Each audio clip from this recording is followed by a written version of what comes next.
What's up, everybody? It's Man of Low Moral Fiber here. My name's Luke, and today we're going to be taking a look at the Volcano with Axton in specific. Now, I have taken a look at this weapon on Zero, and I did conclude that the Snider was a superior option. However, Axton is a different character with different skill boost that might affect the Volcano in a different way. Specifically, the Volcano, in comparison to the Snider, has a lower base damage with a higher splash damage.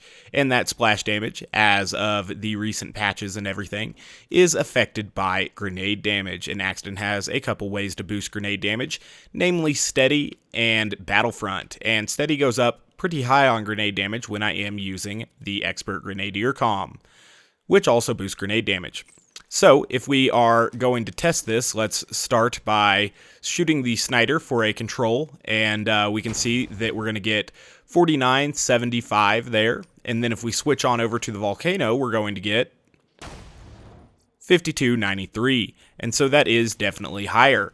And to prove that it is affected by the grenade damage, if we drop the Expert Grenadier comm here, which is going to give us significantly less grenade damage and significantly less points in Steady, further lowering our grenade damage, we can now see that the Volcano is only going to do 47.20, whereas the Snider would do 49.75, at least with the Aquamarine skin.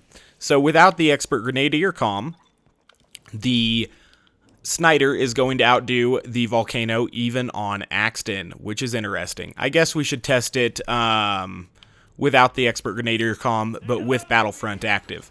So let's go ahead. 62.19 with this one. Again, we'll pause it so you can see. 62.19. And then if we switch over to the Volcano, 61.80. So you really need the Expert Grenadier comm to make it worth it. Once we have that back on, 68.95, and this one's only going to get 62.19. So it is worth noting, that the Expert Grenadier comm can push the Volcano a little bit ahead of the Snider. That said, Axton still isn't the most proficient with sniper rifles, so I guess we'll head to a map with some flesh enemies and see how this weapon does.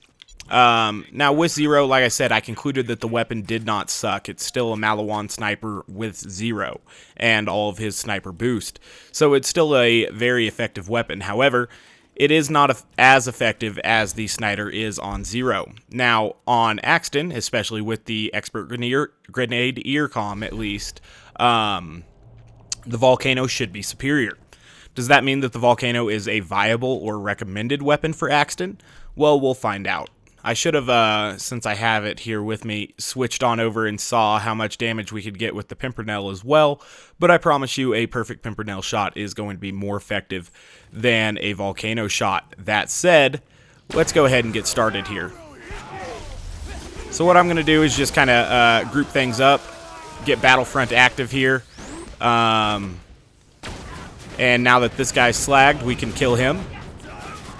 Cool. So you can see it does a fair amount of damage on a critical hit there. Not like it does on Zero, though. There's going to be a requisite for you to have multiple shots on even a middling enemy like a Bruiser there. So on badass enemies, we would obviously have, more shots still needed. So that is worth noting. Well, for some reason, that guy took a slag Pimpernel shot to the face and decided that he wasn't going to be slagged. So even with Battlefront and my Grenadier comm and such, you can see that this does a little bit less than is desirable on Axton here.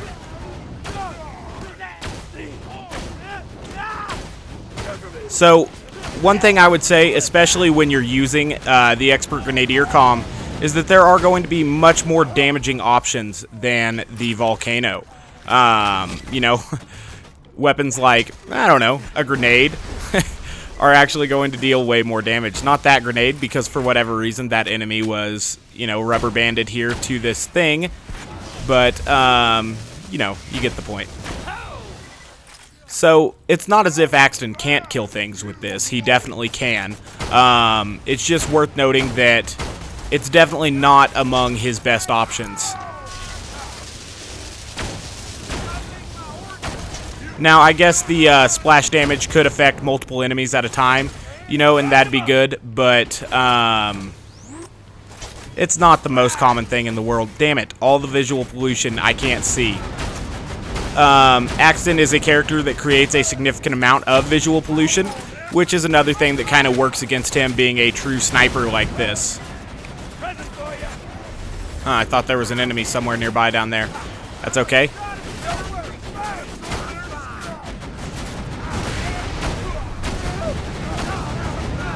Alright. So we're continuing to work through the dudes here. Unfortunately, I'm having a little bit of trouble hitting the dudes who are slagged because, for whatever reason, they're not really playing nice.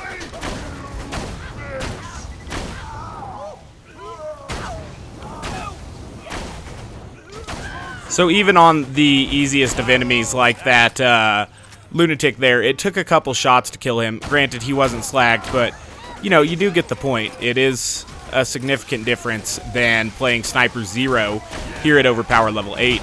Now, I'm definitely not saying the Volcano is a bad weapon on Axton.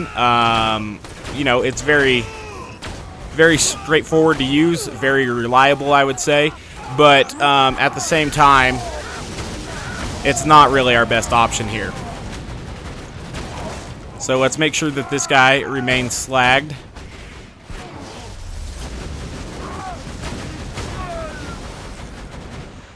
Axton's turret can create some beneficial sniping scenarios, but at the same time, you know, it's not really even a best option under optimal scenarios.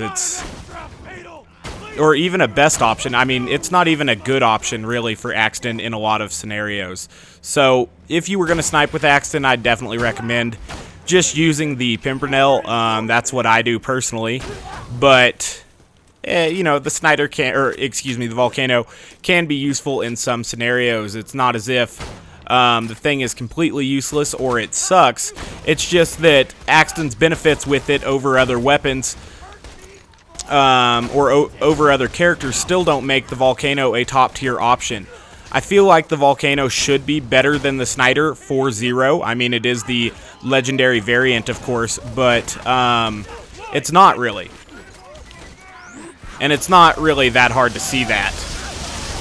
You can see how much better of an option the couple Quasars I threw there were. And obviously, you know, there is something to be said for finding a combination of sniping and grenade action that, you know, could potentially make this a very powerful playstyle.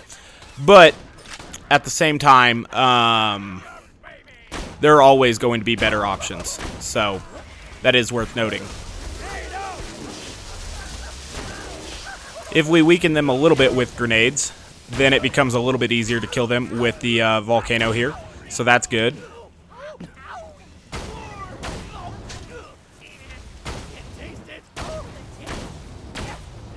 Yeah, so, I mean, I don't want to say this sucks with Axton. It absolutely doesn't suck as a weapon overall. It's just not good. You know what I mean? Like, Axton has plenty of better options, even though he does boost the, crap. Even though he does boost the Volcano a little bit more than the Snider, it's still not a good option for him. So, that's interesting.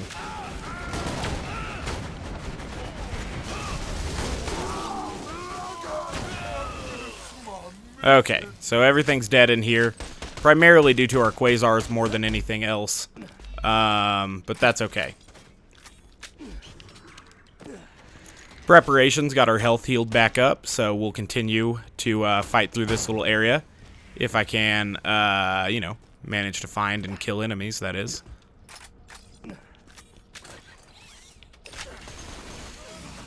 So that's fun. We got an enemy with shock damage over time out there.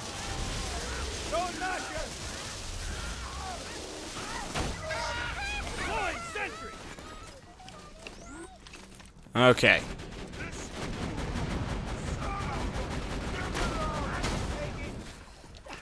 So this guy is nice and nearby. Oh, and it's the shock dot guy. At least we killed him. So everything's golden now, kind of. So, yeah, I don't know. I'm on the fence with saying this weapon might even suck with Axton. It is not his best option. You know, I don't know. It's not a terrible weapon, that's for certain. It's just not a good one at the same time. Let's get this guy killed. We'll work our way through Mad Mike. I feel like that's a good goal. And then we'll see, you know, whether or not we're able to deal with him. I would also like to slag this dude if possible.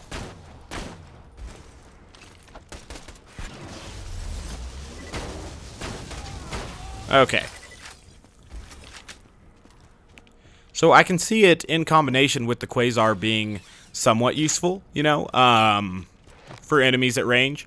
But even at that, I would recommend the Pimpernel over it, you know, just because it's easier to deal with and it can potentially deal a lot more damage. So, I don't know. Unless you're totally attached to the Volcano for whatever reason, I would not recommend it. It is not a recommended gun on any character, whether it be Axton or Zero, or potentially any other character that I can think of. So, yeah. I'd caution against using the Volcano probably, even on Axton, just because it's still not his best option. Ah, I missed that shot there. Whoa!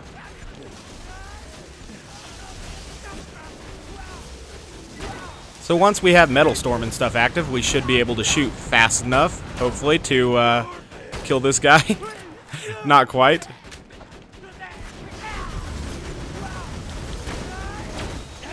Okay. So we got one enemy dead, which is good. Crap, there's still Shock Dot about, which is bad. Okay, so we'll need to locate and eliminate Shock Dot enemy here. Really, that barrel didn't take his shield all the way down? Okay. So we have located Shock Dot, which is good, because he hit me there.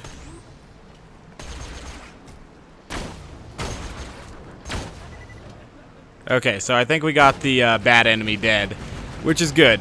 Now we just need to kill this guy. Perfect. Almost through with all of this nonsense now, and pretty soon we'll get Mad Mike spawned, which is scary.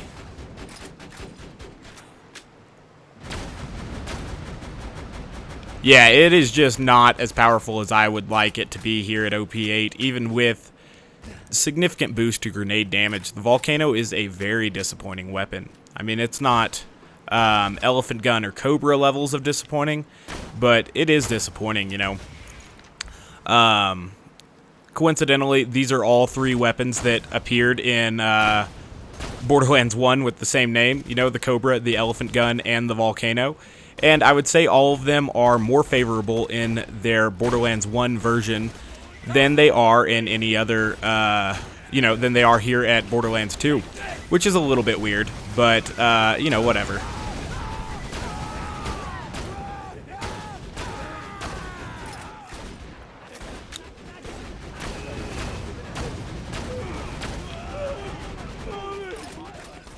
Okay.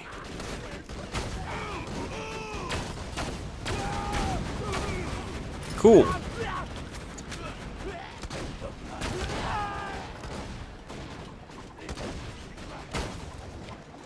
So at this point, we're getting pretty close to Mad Mike spawning, I would assume.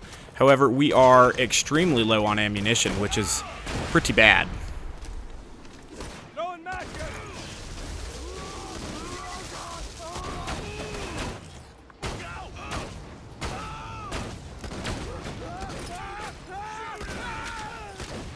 Alright, so we're collecting a little bit of ammo here right now, which is good.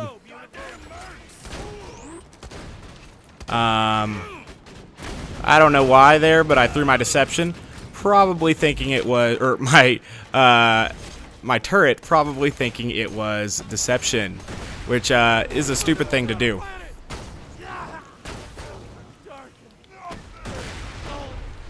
Alright, so we got that back, which is good.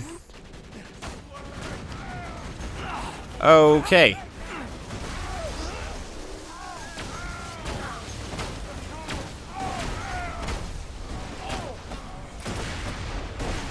So we got Fire Dot and we got Mad Mike here. So, we dealt with Mad Mike, which is good. Now we just need to deal with this fella and his Fire Dot. So I think it's safe to say that this is a viable weapon. It's just not a good weapon. I would say it marginally sucks. It doesn't suck on the same level or, you know, capacity as other weapons. But, God, I can't see anything with that visual pollution, and he's just sitting there doing, like, some fucking moonwalk bullshit. Regardless, we killed him there. So, yeah, I wouldn't say this weapon sucks as bad as other options. And it's probably one of the best, you know, forward-shooting fire sniper rifles for Axton. Inferior to the Pimpernel, inferior to the Lyuta, and probably certain other Vladovs. But still one of his much better options in comparison to other things. So I would say it's okay, but it's not grand. It is not grand at all. So we'll go ahead and get rid of it there. As always, guys, I thank you very much for watching. I do appreciate it. If you haven't yet taken the time to subscribe, please do. I'd appreciate that as well. Otherwise, you know, I do hope to catch you next time. This was probably an enemy that could have killed us if we didn't get him killed quick enough. Luckily, we still had Quasars then. Alright, you know, do hope to catch you next time. Bye, guys.